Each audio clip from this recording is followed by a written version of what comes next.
Like Tita Gloria was also considered a daughter by Mrs. Perez and Dr. Perez.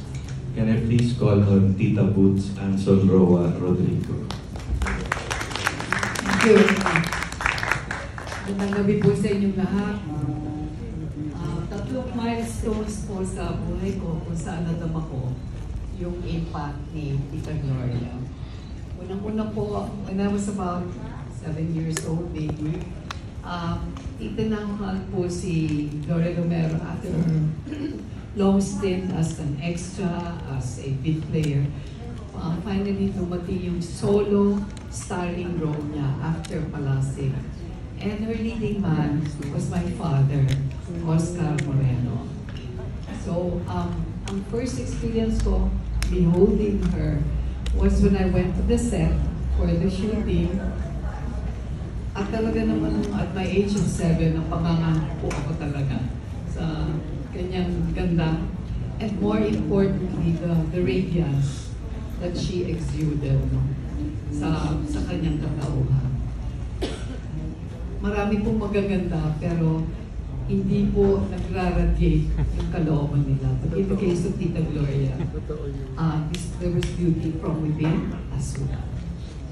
Pangalawa po, some 10 years ago, I was 70 and she was 80.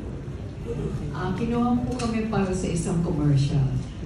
It was for a wellness product. So, at our ages, pinagbihis po kami ng parang jogging outfits or gym outfits.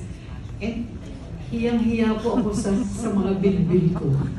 Kasi si Tita Glo, naka-gym outfit, walang-wala po niyan. I had all the flaps, and at her age, she was just so svelte. At ang nipis ng katawan niya. And more importantly, nung pinagawa po kami ng commercial, that being a wellness product, pina-jogging po kami. Of course, after a few steps, humihinga na ako si Tita Glo. And pinagawa po kami ng mga yoga poses. Hindi po ako makairal sa mga yoga poses, but she could stretch so easily. That was a rather funny but fun experience. And lastly, kami po nila, Tita Penny Pempe, ni Nova, Tita Susan, when she was alive, si Pepito, very active po kami doon sa samahan ng Balik Samahan na inumpisahan po nila at ngayon po ay pinamumunuan ni Sensor ko, Nilani Mercado, na senior moment ako, and Nadia Montenegro.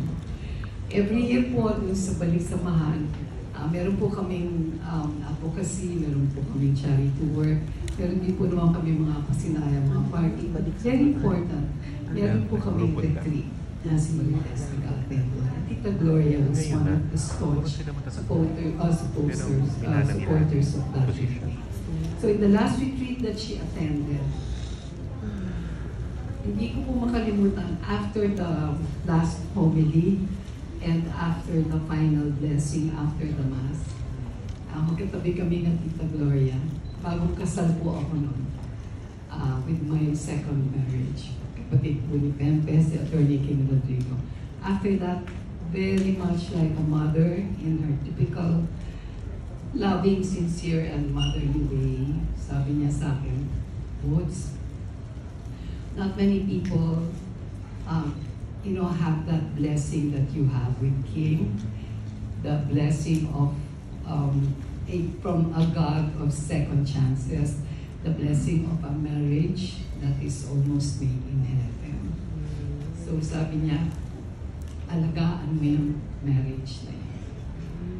Pareho po kaming byudo at byuda nung kakilala kami. Isa po ito sa aming matchmaker. Thank you, Pepe. And so, talagang naanting po ang damdamin ko, especially knowing that at some point, she had her own sufferings in her marriage. So, thank you, Tita Glo, for those words. I will always remember them. thank you for being a role model, not only to me, but to many of us here in showbiz.